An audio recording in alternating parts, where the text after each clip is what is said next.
ఆయన బలము నాకు తెలుసు, ఆయన ప్రభావం నాకు తెలుసు, ఆయన శక్తి నాకు తెలుసు.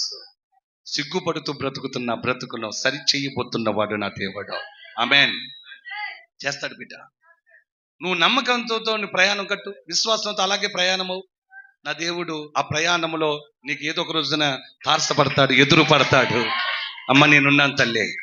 ఈ ప్రయాణం ఇంతసేపు లోయల్లో నుండి వచ్చావా, ఇరుకుల గుండా వచ్చావా, బాధల గుండా వచ్చావా, ఏమంటే గుంటల గుండా వచ్చావా, ముళ్ళ కంపలలో పడి వచ్చావా, ఏమంటే గుచ్చుకున్న రక్తం కారుతూ గాయపడుతున్నా అవన్నీ దాటుకుంటూ వచ్చావా? అందుకే నీకు ఎదురు పడ్డాను తల్లి నేను.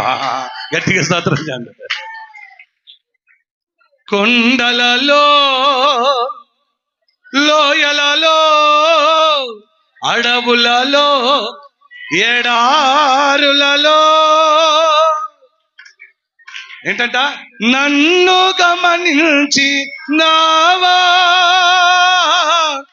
నన్ను నడిపించినావా. ఓ ఆత్మీయులే నన్ను అవమానించిన, అన్యులే నన్ను అపహాసించిన, ఆత్మీయులే నన్ను అవమానించిన